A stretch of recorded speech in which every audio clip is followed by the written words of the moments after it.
ya. Nah, saya sudah memberikan apa namanya materi ini. Saya sudah memberikan materi ini ke teman-teman dalam bentuk PPT maupun dalam bentuk video. Videonya dari dosen Dosko saya berikan gitu ya. Ini juga PPT juga dari Dosko, ada beberapa materi tambahan dari saya teman-teman ya. Ada beberapa materi tambahan dari saya. Sebentar, saya sebelum mulai saya beritahukan ke teman-teman dulu sebentar. Oke. Nah, ini teman-teman ya. Jadi sebelumnya teman-teman dapat ini konsep penilaian massal. Ini saya sebetulnya ada beberapa bab, tapi untuk kuliah pertama saya berikan satu bab dulu. Nanti kuliah kedua saya berikan satu bab lagi gitu ya teman-teman ya. Untuk sementara seperti itu dulu. Jadi ini sebetulnya ada beberapa bab, tapi ada 7 bab kalau nggak salah ya. Tapi karena ini kuliah kita pertama, jadi dipotong-potong juga biar ngasihnya juga enak. Ini saya kasih satu bab dulu karena untuk apa namanya kepentingan kuliah kita yang pertama. Nah, nanti teman-teman silakan dibaca modulnya atau salah satu bahan bacaannya ada di sini.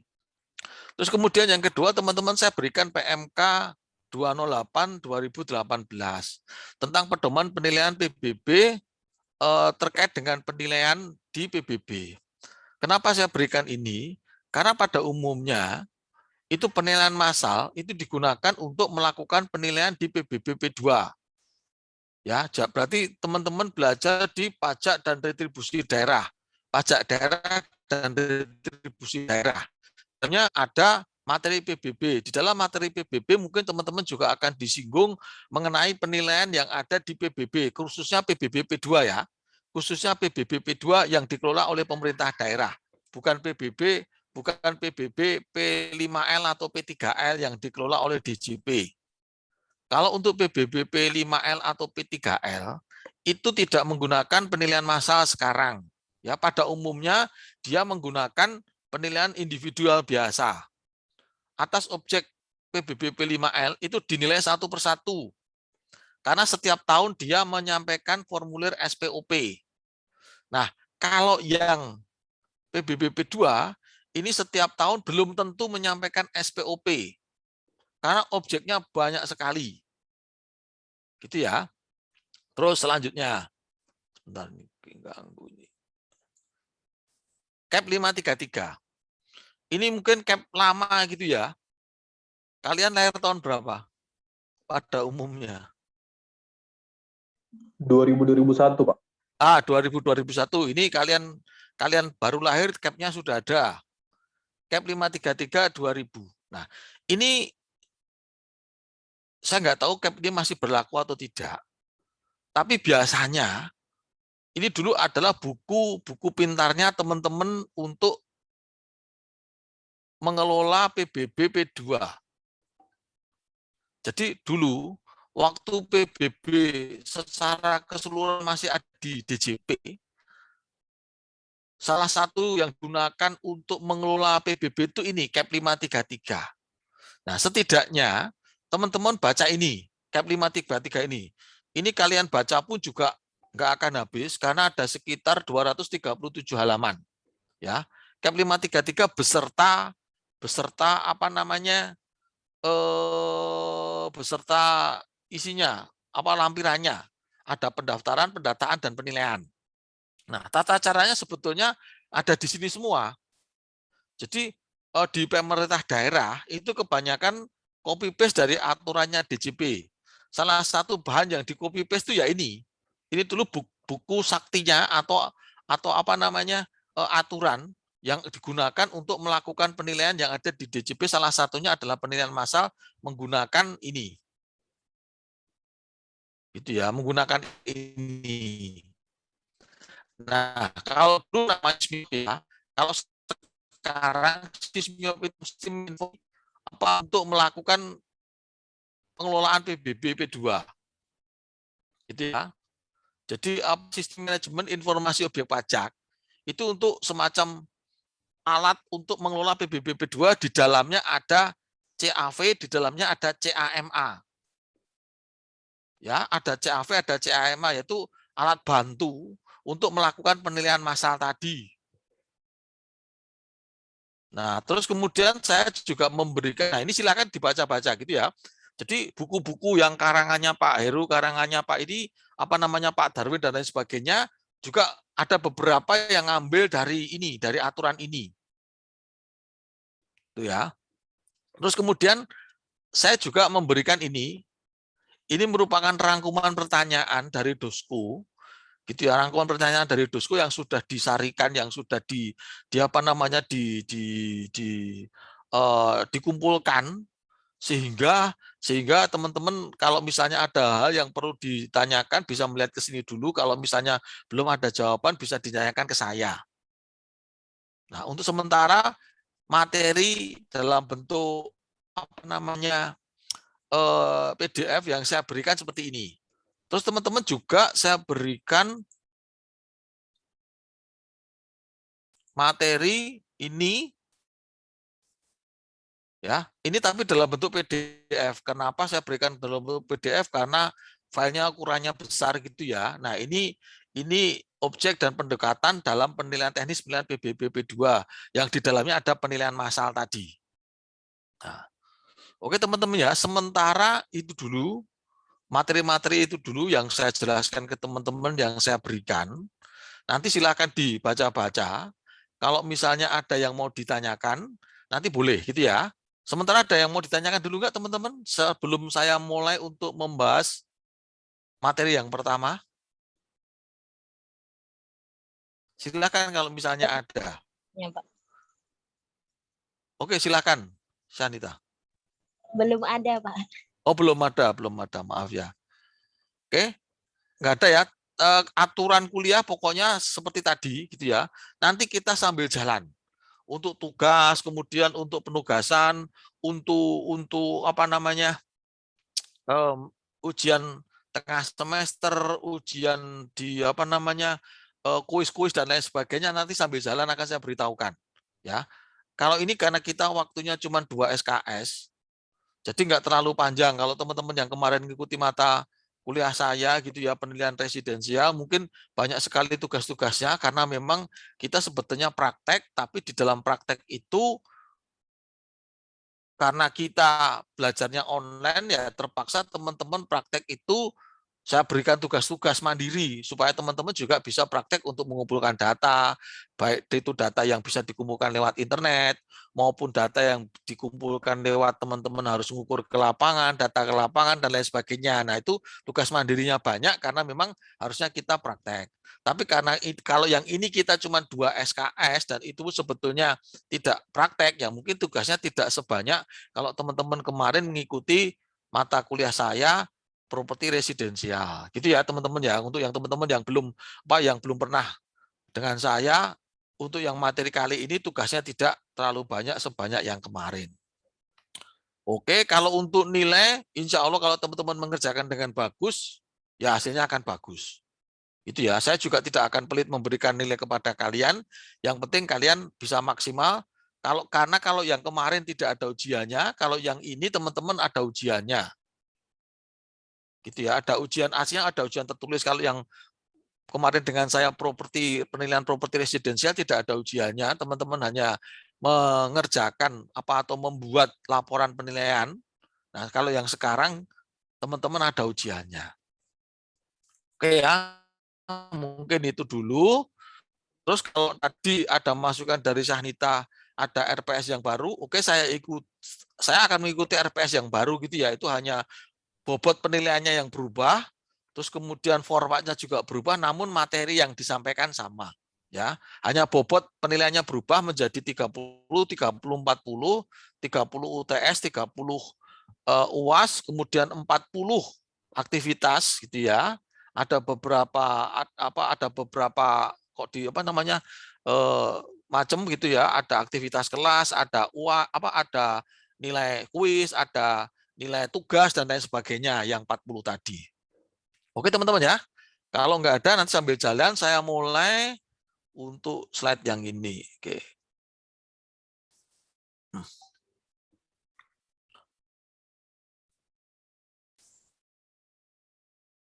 Nah, kita akan pada pertemuan yang pertama ini ada 3 hal yang akan kita bahas, yaitu yang pertama, pengertian dari penilaian massal, kemudian yang kedua, ada komponen dari penilaian massal, terus kemudian yang ketiga, ada karakter.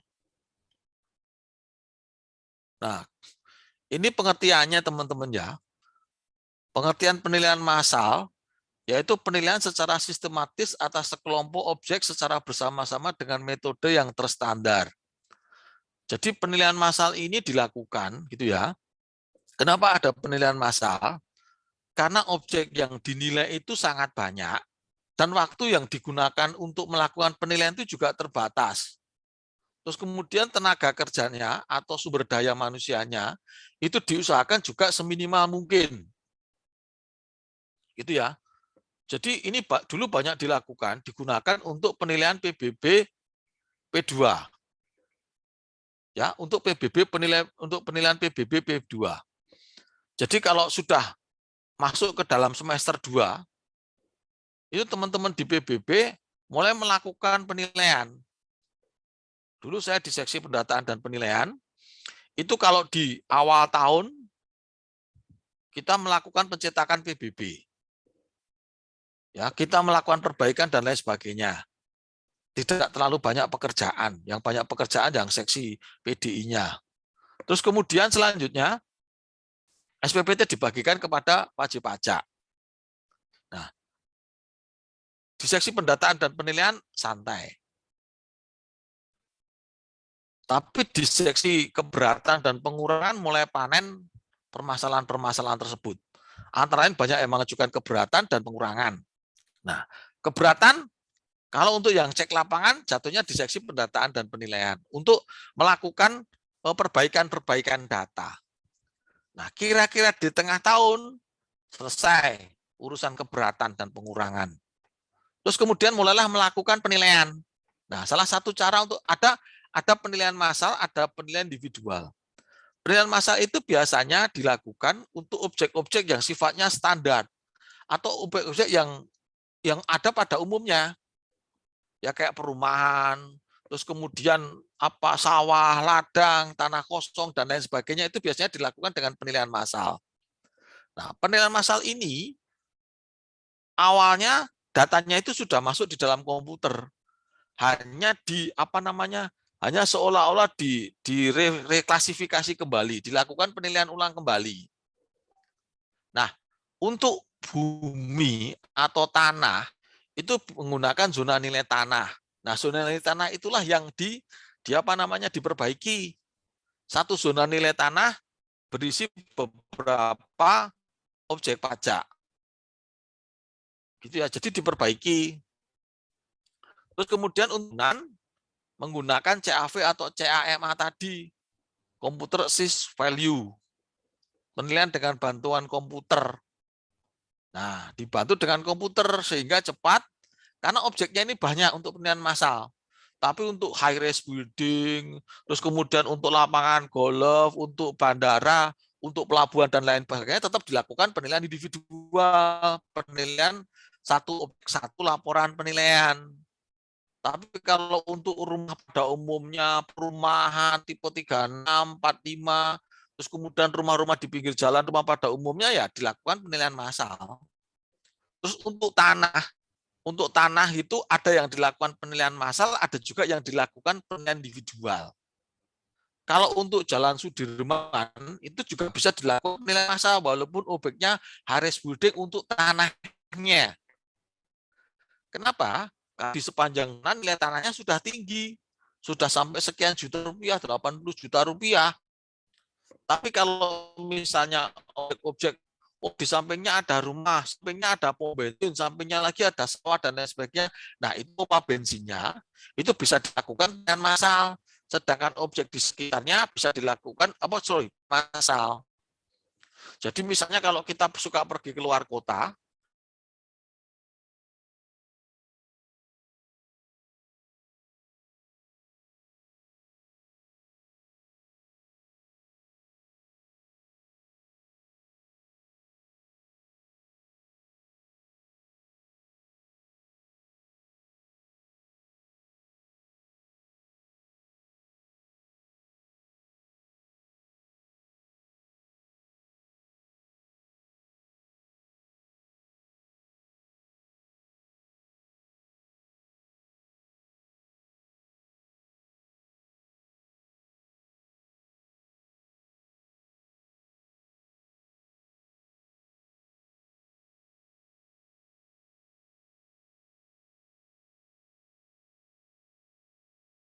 dari Zoom sekali lagi. Saya maaf ya, saya sebentar, saya pakai tethering handphone aja biar lebih. Pakai tethering handphone aja. Sebentar.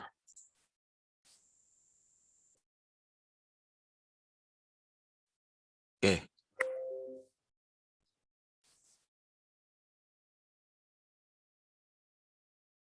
Oke, teman-teman ya.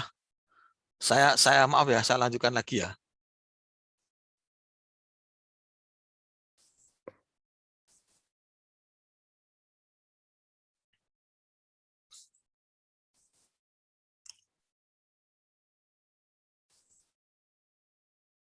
Nah, saya ulangi lagi teman-teman ya.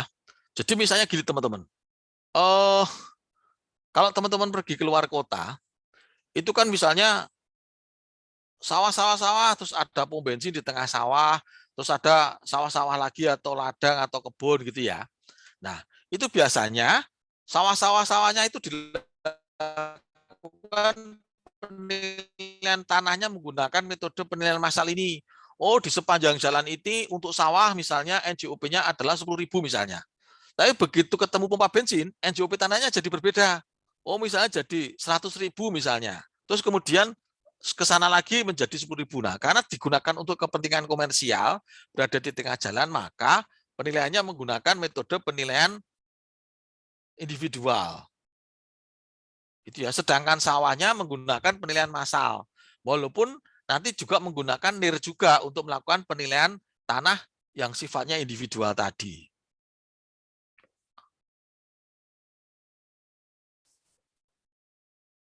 Nah, ini ya, komponen dalam menggunakan penilaian massal adalah CAV atau CAMA tadi, CAMA tadi. Nah, ini CAV ini merupakan penilaian dengan bantuan komputer. Nah, salah satu contoh CAV ini misalnya CAV ini misalnya apa? DBKB atau kalau di JKN ada DKPB, itu juga penilaian dengan bantuan komputer sebetulnya. Terus CAMA untuk kepentingan ini apa namanya penilaian massal, misalnya dia ada menggunakan DBKB massal yang ada di sistem Sysmiop. Nah, ini contohnya, contoh.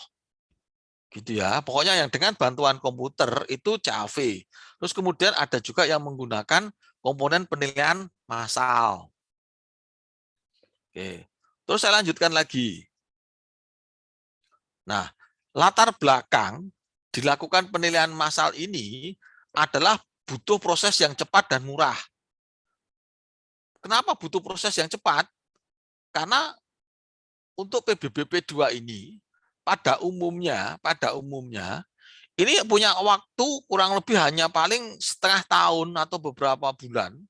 Tapi dalam satu kabupaten atau kota itu NCOP-nya harus mutakhir. Jadi kalau teman-teman lihat ada beberapa kabupaten kota yang NJOP-nya tidak mutakhir ini ya karena memang keterbatasan kemampuan dari ininya apa namanya SDM-nya karena dia masih belum apa ya belum cepat beradaptasi dengan kondisi bahwasanya PBB ini dari DJP kemudian diserahkan ke pemerintah daerah terus kemudian mereka kurang cepat beradaptasi sehingga masih lama. Jadi di tempat-tempat itu banyak sekali NJOP yang tidak atau belum mutakhir. Ya, kalian lihat gitu ya di beberapa kabupaten kota itu masih pakai NJOP yang lama terus. Harusnya NJOP-nya ini mutakhir karena menggunakan penilaian massal ini. Diubah-ubah dikit aja udah berubah sebetulnya.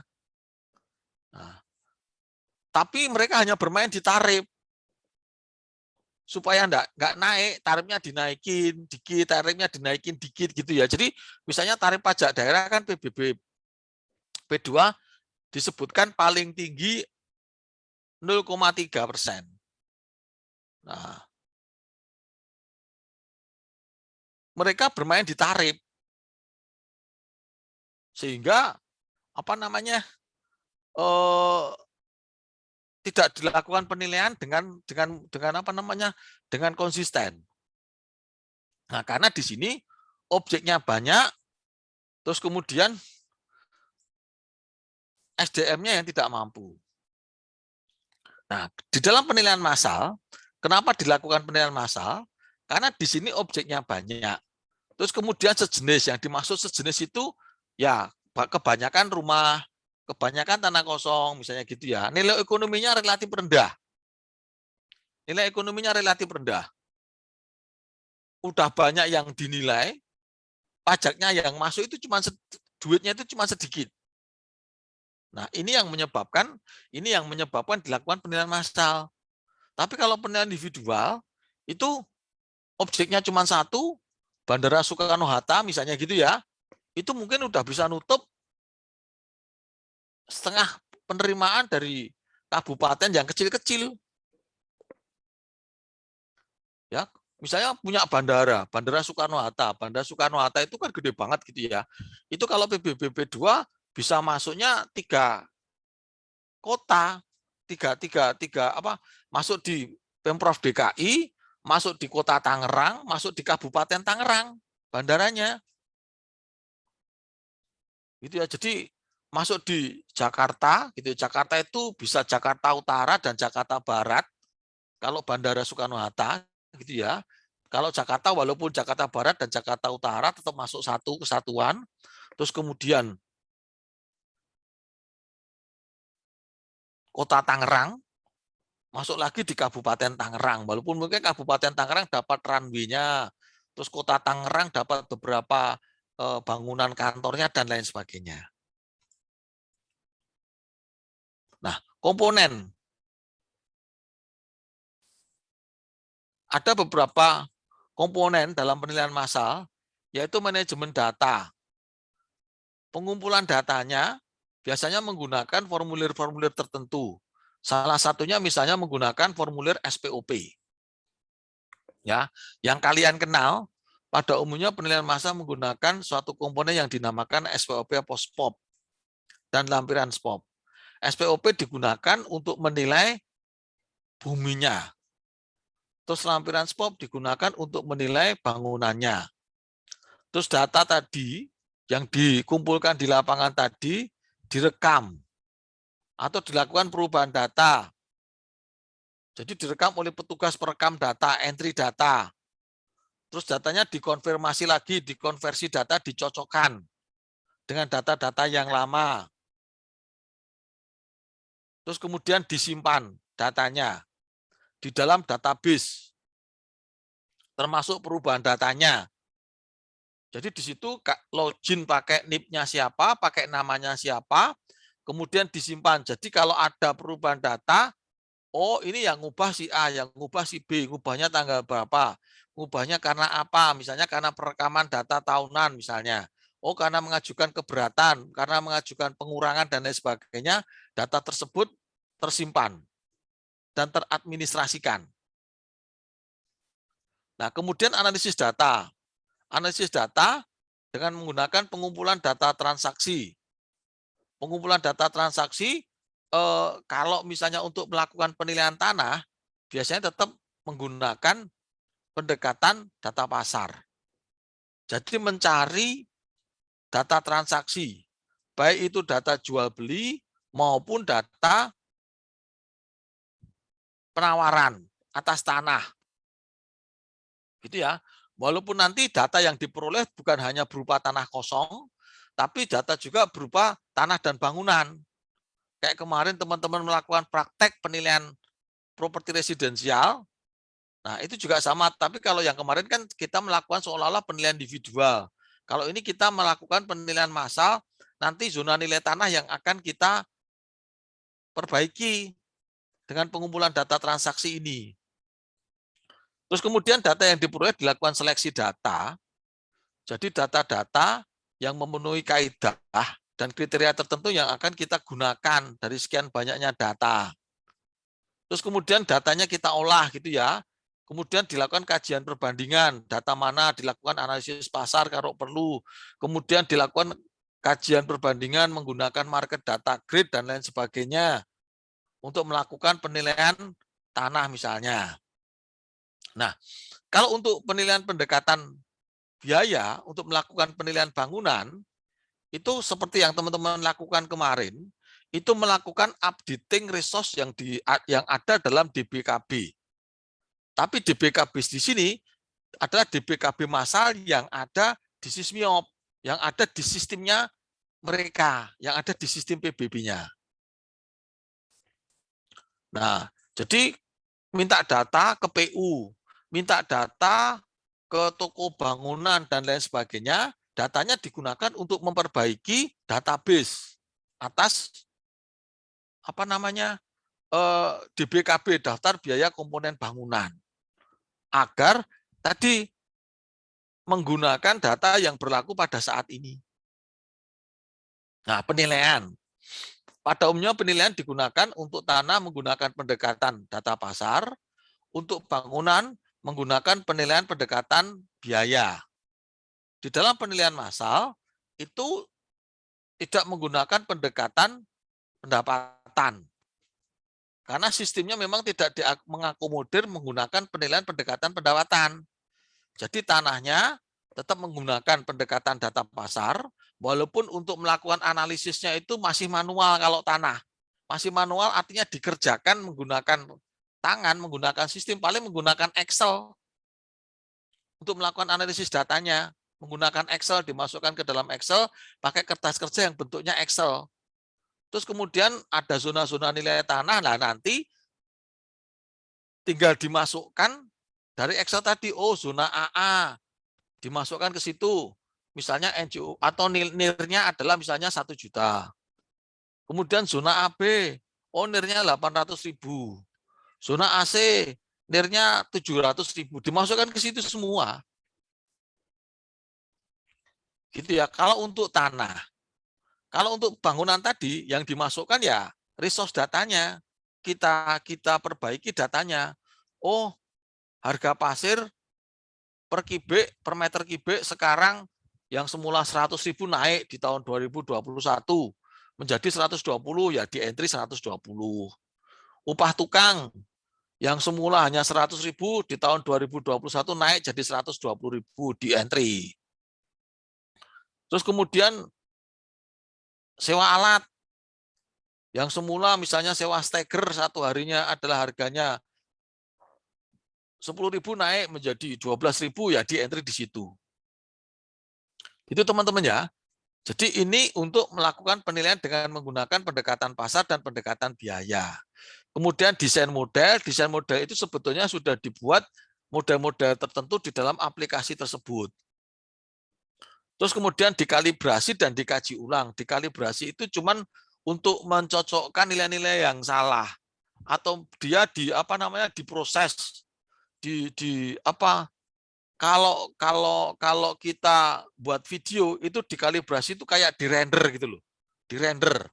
Artinya dari format tertentu menjadi format MP4, menjadi format Windows Media Player dan lain sebagainya. Itu kayak semacam dirender gitu. Jadi semua data itu dimasukkan di situ, terus diproses, diklik proses, dia ngalibrasi sendiri. Ya, tadi data-data dimasukkan di situ, terus disimpan, terus kemudian diklik kalibrasi seperti dikalibrasi gitu, dah. Angkanya itu muter sendiri itu, kayak ngerender lah, istilahnya kayak film itu kayak dirender lama gitu kan, terus kemudian udah sesuai. Nah, kemudian dikaji ulang, diteliti kembali apakah yang dimasukkan tadi salah. Terus sekalian biasanya kalau untuk PBB itu diteliti kembali untuk peningkatan pokok ketetapannya. Gitu ya. Nah, kemudian secara administrasi, anggaran itu maksudnya ada biaya untuk melakukan penilaian, kemudian ada perencanaan membuat rencana kerja, gitu ya. Terus kemudian hasilnya dilaporkan. Terus ada tata cara penilaian dan prosedur keberatan dan lain sebagainya. Nah, nanti hasil penilaian akan berupa SPPT nanti keluarnya untuk tahun pajak terkait. Jadi kalau kita melakukan penilaian sekarang, di tahun 2021 itu sebagai dasar untuk menetapkan SPPT PBB di tahun 2022. Ya, untuk menetapkan SPPT PBB di tahun 2022. Sekarang keluar gitu ya, sekarang keluar Sekarang kita lakukan penilaian, nanti SPPT-nya di tahun 2021. Jadi tanggal penilaian itu malah mundur tanggal penilaiannya. Sekarang melakukan penilaian, TMT-nya nanti pertanggal 1 Januari 2022. Jadi kalau rumah sekarang sudah jadi 80%, kita lakukan penilaian, ya kita asumsikan di tahun 2022 per 1 Januari rumah itu sudah 100% jadi. Nah, hal seperti itu juga dilakukan pendataan.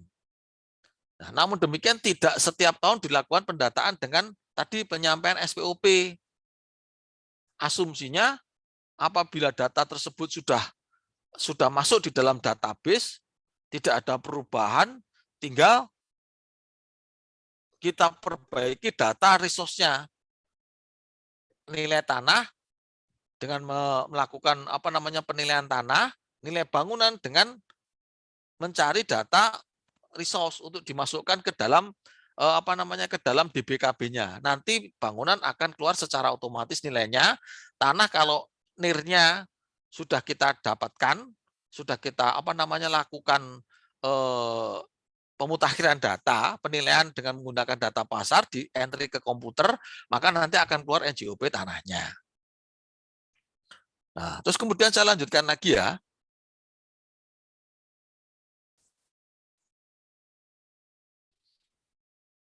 Untuk karakter tujuannya, biasanya digunakan untuk tujuan perpajakan penilaian massal ini. Tujuan perpajakan ya pada umumnya adalah penilaian PBB P2. Terus kemudian untuk pengelolaan BMN. Untuk pengelolaan BMN ini saya belum tahu secara pastinya untuk apa, tapi pada umumnya kemarin digunakan untuk melakukan penilaian bangunan. Kalau untuk tanahnya sepertinya dia masih melakukan penilaian dengan menggunakan individual, tapi kalau untuk bangunannya ada yang namanya desktop valuation. Desktop valuation itu hampir sama dengan kayak Sismiop.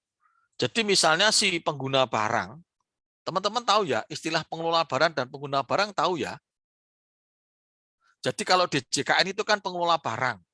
Kalau DJP, DJA, terus kemudian KL yang lain itu namanya pengguna barang. Pengelola barang itu aslinya yang mengelola barang milik negara. Terus yang menggunakan gitu ya. Walaupun kita punya misalnya BPPK punya, STAN punya, itu namanya pengguna. Pengguna itu sekretariat jenderal, pengguna pada umumnya. Terus kemudian kalau BPPK kuasa pengguna barang yang ada di bawahnya lagi. Nah, terus jadi gini, misalnya akan dilakukan rival terhadap tanah dan bangunan. Misalnya bangunan dari kantor pusat DJP. Nah, kantor pusat DJP pengelola in charge di dalam BMN tersebut mengentri datanya, memasukkan data-datanya di dalam komputer yang sudah diberikan oleh DJKN tadi. Nah, setelah dimasukkan datanya, kayak Sismiop, kayak kita melakukan penilaian dengan DBKB, akan keluar nilainya sendiri. Nah, nanti nilai tanahnya akan disesuaikan atau dinilai oleh penilai dari DJKN. Nah, cuman memang kemarin kelemahannya adalah tidak semua KL, tidak semua pengguna itu bisa memasukkan entry data-data ini. Sehingga hasilnya dikhawatirkan tidak valid yang untuk penilaian reval bangunan kemarin, revaluasi BMN. Nah, kalau yang untuk perpajakan pada umumnya dilakukan penilaian oleh teman-teman di DJP atau kalau yang sekarang adalah penilai pemerintah daerah. Cuman biasanya untuk yang perpajakan dibantu oleh orang-orang dari desa atau dari kelurahan. Nah, cuman kadang-kadang teman-teman dari desa atau kelurahan ini yang kadang-kadang dalam mengambil data seringkali tidak pas atau tidak sesuai. Kemudian validitasnya membutuhkan market research untuk penyesuaian. Jadi validitas datanya memang benar harus dilakukan validasi data supaya nanti data yang diambil itu sesuai. Saya pernah melakukan penilaian massal itu dengan melakukan penyebaran formulir SPOP dibantu dengan pihak kelurahan. Saya waktu itu jadi kepala seksi ekstensifikasi di KPP Pratama Jakarta Grogol Petamburan di daerah Tomang situ. Nah, itu memang validitas datanya sangat rendah ya. Jadi orang kelurahannya itu membantu kami dalam menyebarkan SPOP dan mengisi SPOP. Itu kalau tanahnya 100, bangunannya 200. Kalau tanahnya 72, bangunannya 144. Jadi semuanya dianggap 2 kali. Nggak diukur beneran gitu kan. Akhirnya banyak wajib pajak yang mengajukan keberatan. Akhirnya data penilaian saya menjadi sia-sia. Jadi saya melakukan penilaian ada di 5 kelurahan gitu ya, di 5 kelurahan. Satu kelurahannya ngaco gitu ya. Kebetulan juga pengawas lapangannya juga tidak melakukan penelitian atau memvalidasi dengan benar. Hanya percaya sama orang kelurahan, begitu di entry datanya di Sismiop, banyak wajib pajak yang komplain. Akhirnya kita entry ulang SPOP sesuai dengan SPOP yang lama. Itu pengalaman kami gitu ya. Kalau tidak dilakukan validasi, jadi memang harus di cross check oleh pengawasnya. Kemudian SDM-nya butuh banyak gitu ya. Ya memang butuh banyak, tapi tidak akan sebanyak kalau melakukan penilaian individual karena waktunya juga relatif singkat. Kemudian standar untuk objek sejenis diasumsikan sama, tunduk pada aturan yang berlaku. Jadi objeknya kan untuk objek-objek yang sejenis, rumah ya dianggap sama, sehingga sudah ada semacam modeling tadi di dalam semacam DBKB-nya tadi. Ya, kemudian kualitas, ada metode statistik untuk menguji kualitas dari data yang dimasukkan ke dalam sistem Sismiop tadi, dilakukan dengan bantuan CAV atau CAMA tadi. Oke, saya lanjutkan lagi, teman-teman. Oke, teman-teman, ini saya dapat. Teman-teman, ini kalau saya N, ini apa namanya? Karena kan ini sudah habis ya waktu kuliahnya. Ini saya dapat peringatan waktu kuliahnya sudah habis, tapi belum saya N. Apakah masih bisa tetap jalan, teman-teman ya? Sepertinya bisa tetap jalan, Pak, Zoom-nya, Pak. Zoom-nya masih bisa, Pak. Bisa, Pak. Ini portalnya saya tutup atau saya biarkan aja sampai kita nanti selesai kuliah? Tutup, Pak. Tutup aja, Pak. Portalnya ditutup, Pak. Tutup otomatis biasanya, Pak. Kalau nggak ditutup biasanya otomatis juga, Pak, kalau habis jadwal. Oh gitu ya. Jadi ini sudah saya absenkan semua, teman-teman. Ini tadi bunyi ya. Berarti ini saya tutup aja portalnya, tapi kita tetap jalan kuliahnya sampai dengan 30 menit ke depan ya. Tapi Zoom kita nggak akan mati ya, teman-teman ya. Enggak, Pak. Tidak, Pak. Ini kan udah saya absenkan semua. Oke ya, ini saya tutup aja, teman-teman ya. Ini ya saya tutup Baik, ya. Pak. Oke.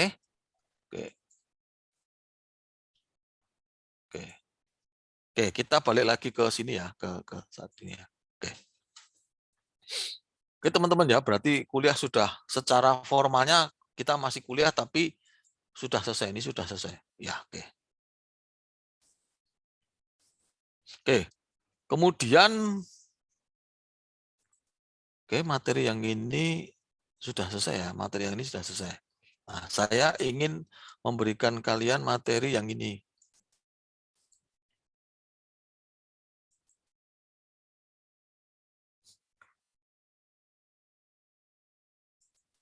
Oke, sebelum saya ganti materi, teman-teman ada yang mau tanya nggak? Saya mau nanya, Pak. Oke, silakan Heru. Tadi, Pak, izin bertanya, Pak. Tadi ada Bapak bilang kalau penilai Pemda itu biasanya mengutip data dari PU ya, dari Dinas PU gitu kan, Pak? Salah satunya, ya, salah satunya. Oh, berarti kalau penilai Pemda itu ngutip data dari DJKN bisa nggak, Pak? Soalnya kan DJKN juga bisa nerbitin DKPB, Pak. Oh bisa, tapi gini, Bisa. Dia lebih enak pakai datanya sendiri daripada datanya DJKN. Karena kan dia kan minta kan gini, kalau pajak daerah itu diurusi oleh Bapenda, Badan Penerimaan Daerah atau Dispenda atau di kantor pajak daerah, istilahnya di kabupaten kota bisa berbeda-beda kantor pajak daerah itu. Intinya di kantor pajak daerah. Nah, dia ada dinas PUPR-nya. Dinas PUPR-nya itu adalah yang mengurusi masalah bangunan, perizinan, IMB, dan lain sebagainya yang ada di kabupaten kota. Nah, dia tinggal meminta ke dinas terkait untuk meminta data harga upah bangunan, harga material, dan upah bangunan yang berlaku di kabupaten kota tersebut. Dari harga yang ada di kabupaten dan kota tersebut, itu kan mereka dapatkan, dari data itu mereka gunakan untuk menghitung biaya pembuatan atau penggantian baru. Salah satunya dimasukkan ke dalam sistem mereka. Kalau dulu yang di DJP namanya Sismiop. Cuman di kabupaten kota ada yang pakai plug sama dengan punya DJP yang dinamakan Sismiop, tapi di kabupaten kota yang lain, itu bisa menggunakan Sismiop modifikasi kayak di Bogor. Kebetulan ada teman saya yang dari DJP pindah ke Bogor. Sekarang jadi kepala dinas apa ya? Kepala eselon 3-nya di sana, Pak Mulya. Itu juga dia build up sendiri, membangun sendiri sistemnya. Terus kemudian di Surabaya dia juga membangun sistem sendiri, tapi ya mirip-mirip kayak Sismiop seperti itu. Terus kemudian misalnya di Tangsel, misalnya punya sendiri dan lain sebagainya. Nah, pada umumnya mereka menggunakan data-data dari dinas PUPR yang ada di kabupaten kota. Gitu, Heru. Ya. Nah, DKPB pun sebenarnya juga minta data-data yang berlaku di kabupaten kota tersebut. DKPB Jakarta ya beda dengan DKPB Tangerang. Tangerang pun juga beda-beda. Ada Tangerang Kota, ada Tangerang Kabupaten, ada Tangerang Kota Tangerang Selatan. Kayak kita di Bintaro, di STAN ya pakai datanya Kota Tangerang Selatan. Gitu ya. Oke teman-teman, kalau misalnya masih ada yang lain, monggo silakan. Baik, terima kasih, Pak. Oke. Pak, saya mau izin bertanya, Pak. Oke, silakan, Radit. Jadi begini Pak, tadi Bapak menyebutkan bahwa untuk penilaian masalah ini kan ditujukan untuk objek yang sama atau sejenis gitu Pak ya. Misalnya rumah ya perumahan gitu. Tapi in case misalnya gini Pak, di perumahan itu kan ya meskipun tipenya sama, tapi kan bisa saja interiornya itu berbeda Pak. Karena kan ada misalnya dia ada AC ataupun perabotan apapun yang itu turut serta menyumbang nilai, itu apakah tetap bisa menggunakan penilaian massal atau justru ya udah kita semua dulu penilaian massal tapi khusus bangunan itu kita menggunakan penilaian individual atau begitu Pak ya? Biasanya masih bisa menggunakan penilaian massal, Radit. Cuman memang di penilaian massal itu komponen bangunannya itu tidak sedetail kalau kita melakukan penilaian individual.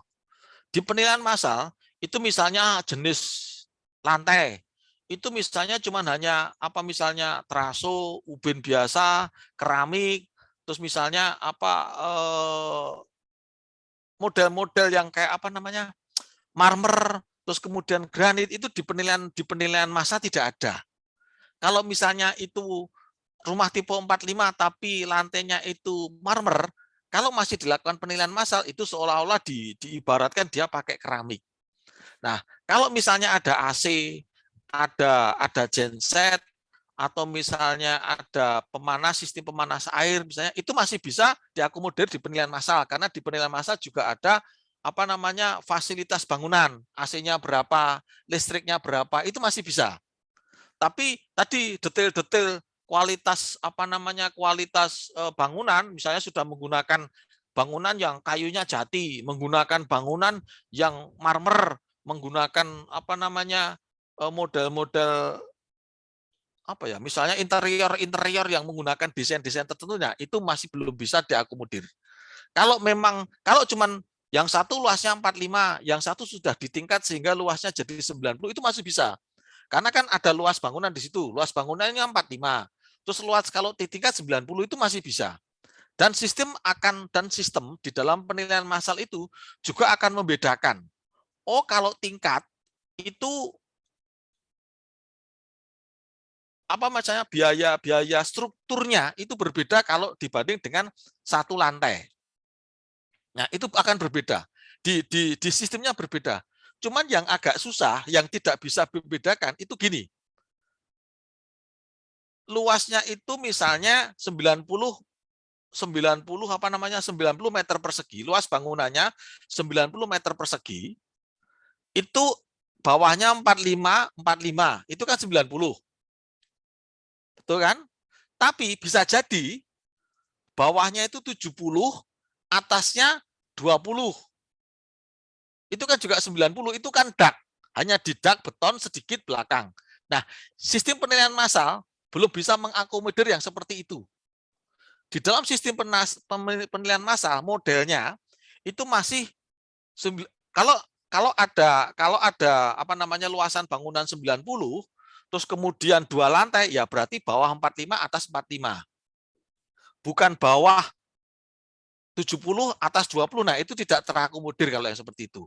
Karena kalau dibuat apa struktur 4 bawah 45 atas 45 itu akan lebih mahal bila dibandingkan dengan bawah 70 atas 20. Karena hanya 20 meter persegi yang di atas yang strukturnya itu tingkat. Bisa dipahami ya Putu ya, Radit ya? Bisa, Pak. Nah, modelnya itu masih belum bisa mengakomodir yang seperti itu.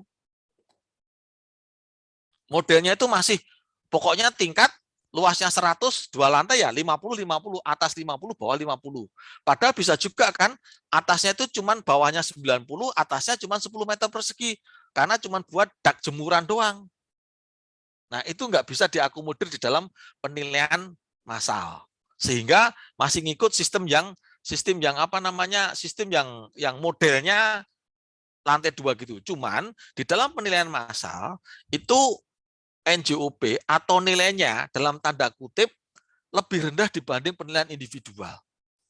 Karena mereka menggunakan model yang dibuat berdasarkan kepentingan dari si pembuat. Walaupun sudah dalam tanda kutip, walaupun sudah dilakukan kalibrasi dan uji coba model. Kenapa? Ya karena kalau dibuat penilaiannya itu tinggi, orang-orang tidak kuat bayar pajak karena tujuannya untuk tadi sebagai database untuk bayar pajak. Ya, rumah-rumah yang sederhana dinilai dengan menggunakan apa namanya individual sehingga nilainya naik, ya nanti malah justru bermasalah. Yang penting mereka ditarik pajaknya. Sebetulnya tujuannya ke arah situ. Oke ya teman-teman ya. Baik, Pak. Oke ya teman-teman, saya lanjutkan dulu sebentar. Nah, pada umumnya penilaian massal ini digunakan untuk objek pendataan objek ini PBBP 2. Pada umumnya digunakan untuk objek PBBP 2. Nah, makanya saya sedikit sharing ke teman-teman yang ini. Oke ya, kalau PBBP 2 itu dikelola oleh pemerintah daerah. Pemerintah daerah itu adalah kabupaten kota. Kecuali DKI yang dikelola oleh pemerintah provinsi. Jadi kalau di DKI pajak itu dikelola oleh provinsi, pajak daerah. Jadi nggak ada pajak kota, nggak ada pajak kota kabupaten, nggak ada pajak provinsi. Kayak pajak kendaraan bermotor, terus kayak pajak BBM, terus air permukaan ya. Nah itu pajak provinsi. Kalau di DKI semuanya diurus provinsi. Tapi kalau misalnya di Jawa Tengah, berarti ya pajak kendaraan bermotor, kemudian pajak ini BBM KB ya diurus provinsi. Sedangkan pajak restoran, pajak hotel ya diurus kabupaten kotanya termasuk PBBP 2 ini. Nah, kemudian objek di dalam PBBP 2 ada bumi dan bangunan.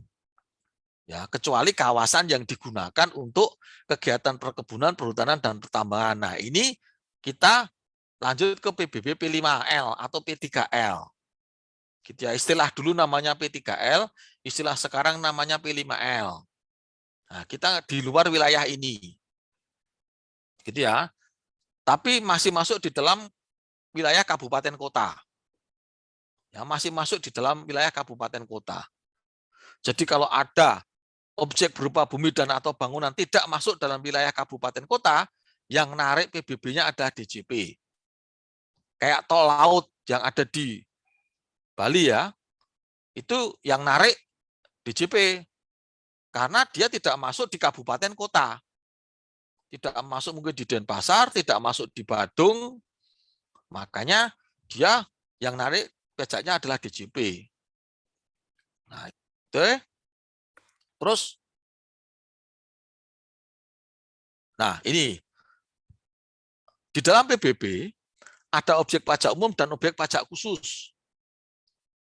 Nah, ini filosofinya kenapa ada penilaian massal tadi. Karena ada objek pajak umum dan ada objek pajak khusus. Nah, objek pajak umum ini, nah yang biasa dilakukan penilaian massal. Ya, yang biasa dilakukan penilaian massal. Pada umumnya yang dilakukan penilaian massal adalah objek pajak standar ini. Tanahnya kurang dari 1.000 meter persegi, jumlah lantainya kurang dari 4, dan luas bangunnya kurang dari 1.000 meter persegi ini. Nah, kalau yang objek pajak non-standar, itu kadang ada yang dilakukan penilaian massal, ada juga yang tidak dilakukan penilaian massal, sudah menggunakan penilaian individual. Tergantung apakah dia memiliki nilai ekonomis yang tinggi atau tidak. Gitu ya. Jadi pada umumnya dilakukan ke objek pajak yang standar ini. Tapi bisa jadi tanahnya lebih dari 1.000, tapi dia tidak punya bangunan. Misalnya di sana ada sawah misalnya.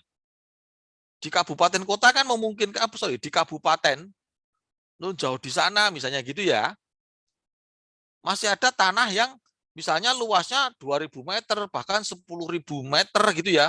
Tapi masih dilakukan penilaian dengan menggunakan metode penilaian massal ya, karena memang tanahnya di gunung, tanahnya di kampung-kampung, sehingga nilainya memang tidak secara ekonomis tidak memberikan dampak yang besar terhadap pajak, terutama pajak daerah.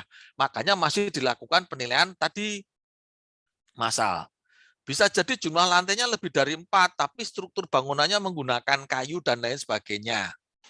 Bisa jadi gitu ya. Jadi pada umumnya dilakukan kepada objek pajak umum, lebih seringnya lagi ke objek pajak standar. Tapi bisa jadi ada juga objek pajak non standar yang dilakukan penilaian massal. Tinggal tergantung kondisi ekonominya, artinya apakah dia memang mempunyai dampak ekonomi yang bagus untuk tadi data dasar untuk menarik pajak tadi. Nah, kan rumah. Nah, ini. Dia contohnya. Tapi kalau sudah model-model bangunan seperti ini, gitu ya, hotel-hotel seperti ini, atau misalnya high-rise building, ya pasti menggunakan penilaian individual kalau sudah berupa high-rise building.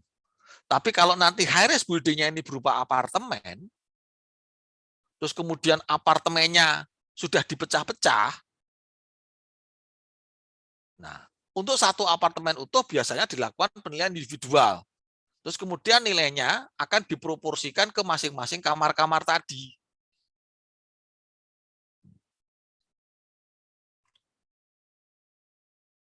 Nah, kalau objek pajak khusus ini sudah dilakukan penilaian dengan menggunakan penilaian individual.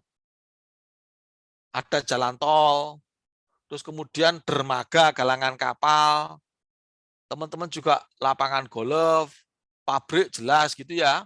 Tempat rekreasi kalau di sini kayak dunia fantasi gitu ya, Dufan. Itu juga dilakukan penilaian. Terus kemudian kilang minyak jelas ya. Terus SPBU, terus menara, baik itu menara mercusuar ataupun menara seluler gitu ya, menara seluler BTS, itu juga dilakukan penilaian dengan menggunakan metode penilaian individual. Nah, kalau penilaian PBB 2 dilakukan untuk menentukan NJOP. Gitu ya. Pendekatannya pun juga ada pendekatan data pasar, pendekatan biaya, dan pendekatan kapitalisasi pendapatan. Nah, kalau untuk pendekatan perbandingan data pasar ini gitu ya. Nah, ini tadi kalau teman-teman belum tahu ZNT atau NIR ya, ini contohnya. Ini contoh peta zona nilai tanah. ZNTAA NIR-nya 1356. ZNTAB NIR-nya 1278. Nah, ini yang dimasukkan ke dalam komputer. Cara nyari NIR-nya ini kayak kita melakukan penilaian individual. tapi dalam satu zona. Nah, ini dibuat zona-zonanya, spiral gini. Ini peta ini yang buat mahasiswa saya dari kabupaten kota. Waktu mereka mengambil D1 di STAN. Saya buat contoh yang bagus, saya buat contoh di sini. Mereka praktek di Jurangmangu ya, di apa namanya, Pondok Aren ya. Nah ini contoh petanya. Gitu ya teman-teman ya. Nah nanti ini dimasukkan ke dalam komputer. Terus kemudian komputer akan menyesuaikan dengan kelas-kelasnya. Kalau di DJP kan sekarang sudah nggak pakai kelas. Kalau di apa namanya, di pajak daerah di PBBB 2 kan masih pakai kelas tanah. Misalnya sekian sampai sekian, NJOP-nya sekian. Kelas sekian sampai sekian, NJOP-nya sekian. Misalnya 100.000 sampai dengan 200.000, oh NJOP-nya 150.000. 200.000 sampai dengan 300.000, NJOP-nya 250.000 dan seterusnya. Nah, kalau di daerah kan masih pakai yang itu. Kelas-kelas tanah. Nah, ini juga sama.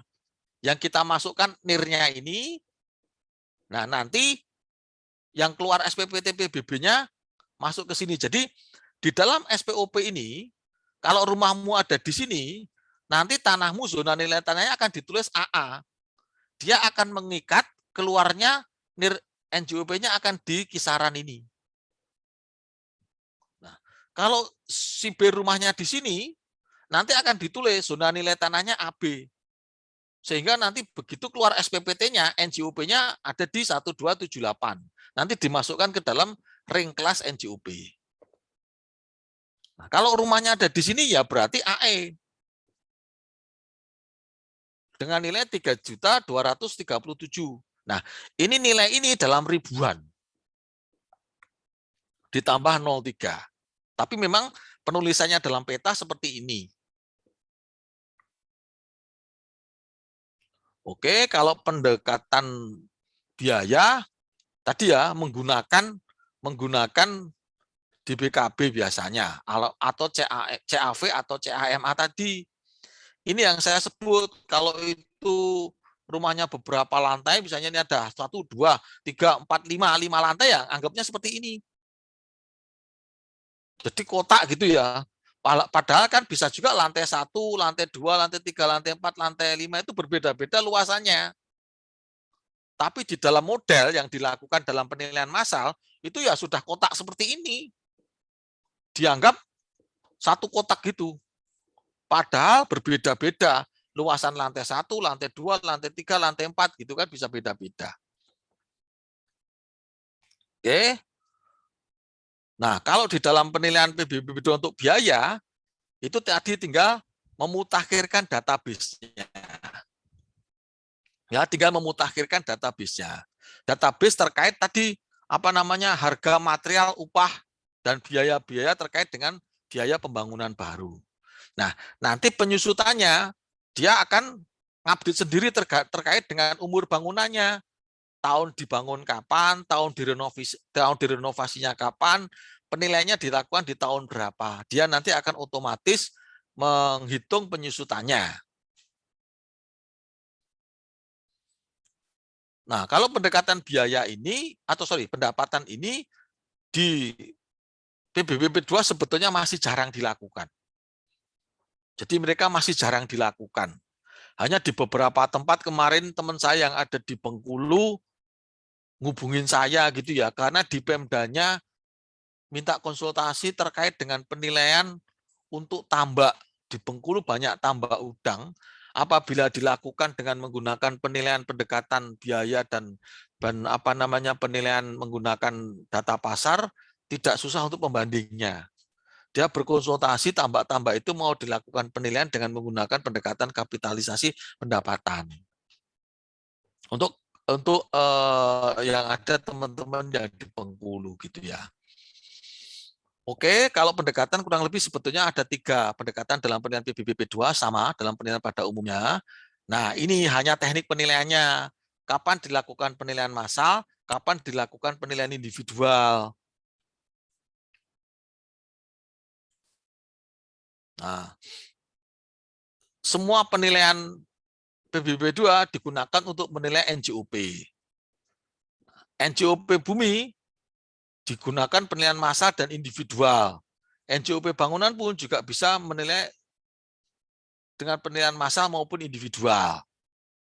Nah, bumi ya biasanya mau SPBU dan lain sebagainya atau dermaga dilakukan dengan penilaian individual. Bangunan pun juga demikian tadi, bangunan khusus atau bangunan yang tidak non-standar.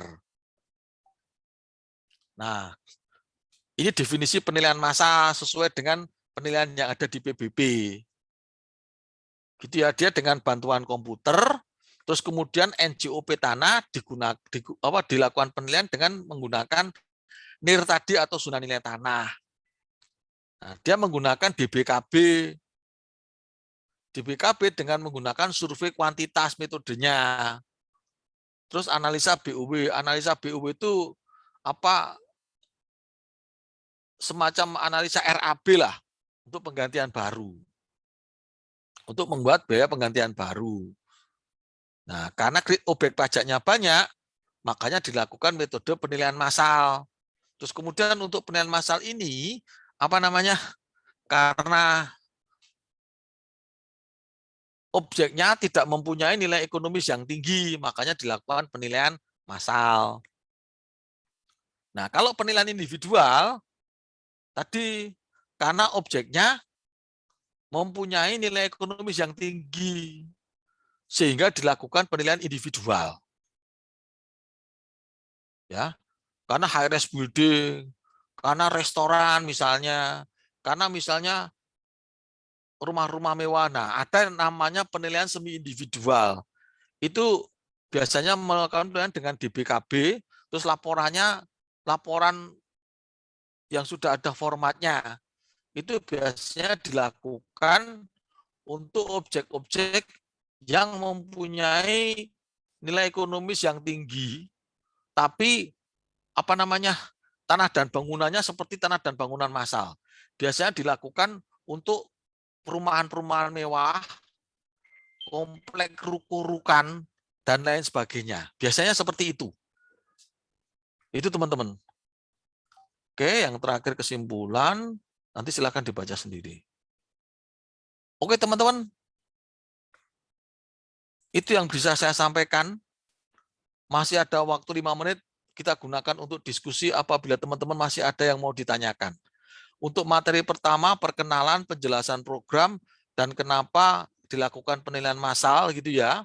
Sudah saya jelaskan semua, sudah saya berikan beberapa modul dan materinya, termasuk buku-buku kalau teman-teman mau beli, termasuk tadi ada aturan lama yang biasanya masih digunakan di pemerintah daerah, tapi setidaknya walaupun itu aturan yang CAP 533 tadi, walaupun sudah tidak berlaku di DJP, setidaknya teman-teman baca, teman-teman dapat ilmunya dari situ. Karena pada umumnya dia ngambil dari aturan yang itu untuk penilaian massal. Oke teman-teman, silakan kalau masih ada yang mau ditanyakan. Izin bertanya, Pak. Oke, silakan Seno. Kalau misalkan dia bangunannya bangunan standar tapi memiliki nilai ekonomis yang tinggi, berarti masuknya ke penilaian individu ya, Pak? Bangunan standar, kemudian nilai ekonomis yang tinggi. Nilai ekonomis tapi yang dia tinggi itu seperti apa? Misalnya contohnya seperti apa? Kayak misalkan mungkin rumah makan gitu, Pak. Rumah makan kan mungkin bangunannya yang kayak standar, tapi dia kan memiliki pendapatan atau nilai ekonomis yang tinggi gitu, Pak. Misal kayak gitu, Pak. Kalau yang seperti itu sebetulnya masih dilakukan penilaian massal biasa ya. Nah, cuman kalau ini itu biasanya untuk museum atau rumah-rumah yang itu loh, rumah-rumah Bung Karno, rumah-rumah peninggalan cagar budaya. Nah, itu yang dilakukan penilaian individual. Berarti di sini maksudnya nilai ekonomis tuh ke bangunannya ya, Pak, bukan kayak pendapatan yang akan bukan. Ke tanah dan bangunannya. Dia kalau penilaian massa ke arah tanah dan bangunannya karena di dalam PBB sangat jarang sekali dilakukan dengan menggunakan penilaian pendekatan pendapatan. Penilaian menggunakan pendekatan itu biasanya hanya untuk meng-cross check apakah penilaiannya sesuai. Bahkan pompa bensin, hotel, apartemen pun masih dilakukan penilaian individual, namun tidak menggunakan penilaian pendekatan pendapatan, tapi masih menggunakan tanahnya penilaian pendekatan data pasar, bangunannya penilaian pendekatan biaya. Oke, Pak. Baik, Pak. Dapat Ya, jelas. ya. Jadi maksudnya bukan menggunakan penilaian pendekatan pendapatan, bukan, tapi dia hanya melihat bangunannya. Kadang-kadang walaupun itu restorannya laris, tapi sekarang kan model-model kafe sekarang itu kadang-kadang bangunannya hanya berupa bangunan kayu, rumah kayu. Terus kemudian cuman lapangan rumput, atasnya dikasih lampu-lampu, terus dikasih apa namanya meja-meja yang ada lilin dan lain sebagainya.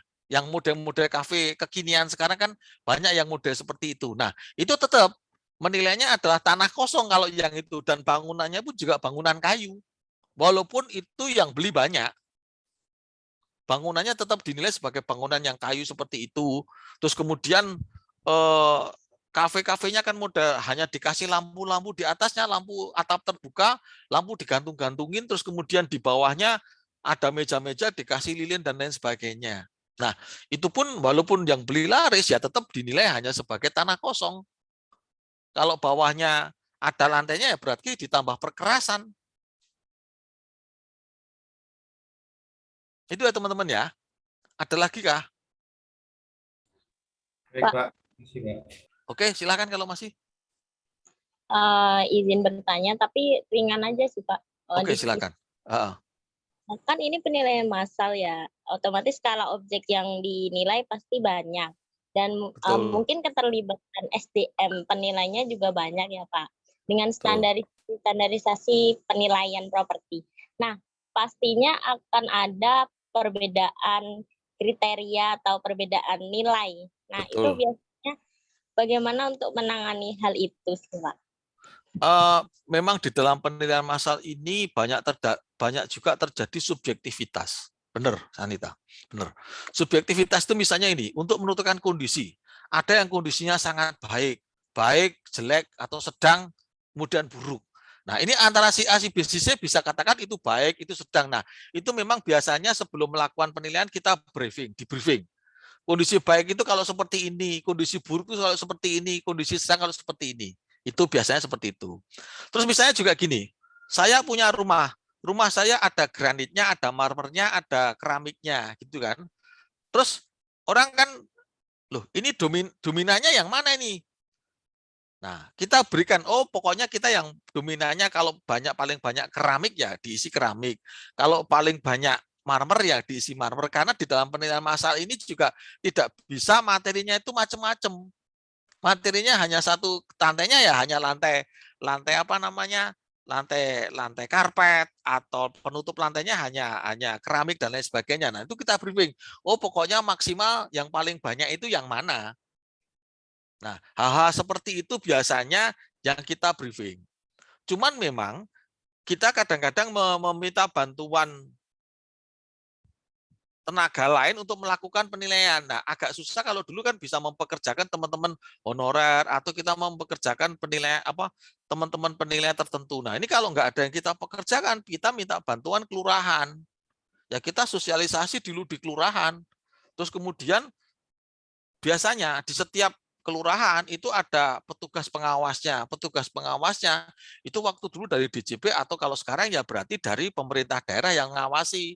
Nanti yang memvalidasi datanya itu pengawas. Kenapa kok ini sangat baik? Kenapa kok ini lantainya itu biasanya si pengawas yang memvalidasi. Nah, baru dari pengawas diserahkan ke entry data. Di entry data baru di entry. Biasanya seperti itu Sasinta. Jadi memang apa namanya sistem subjektivitas ini masih ada dan ini diminimalkan. Jadi penilaian ini sebetulnya melakukan pendataan. Dari data itu dimasukkan ke komputer yang memproses secara apa namanya secara sistem akan keluar nilainya. Gitu Sasinta, bisa diterima? Baik Pak, bisa. Terima kasih ya. Pak. Oke teman-teman, maaf ya karena waktunya sudah habis, maka kuliahnya saya akhiri. Kalau misalnya nanti ada hal yang belum bisa masih ada pertanyaan, nanti bisa teman-teman tanyakan di pertemuan kita di minggu depan. Itu teman-teman ya, untuk pertemuan pertama, karena waktunya sudah lebih dari yang ditentukan dan kita ada istirahat tadi 30 menit ditambah lagi 30 menit, waktunya sudah lebih. Oke, terima kasih untuk hari ini. Terus mungkin kita akan ketemu lagi minggu depan di hari Jumat. Mungkin itu teman-teman. Terima kasih ya. Oke, saya akhiri kuliah hari ini. Wabillahi taufik wal hidayah. Wassalamualaikum warahmatullahi wabarakatuh. Waalaikumsalam warahmatullahi wabarakatuh. Terima kasih Pak. Thank you very much, Sir. Oke teman-teman ya, saya live ya. Saya nggak tahu nanti kalau saya live apakah teman-teman juga hilang semuanya. Oke teman-teman, terima kasih. Ya Pak. Baik, Pak.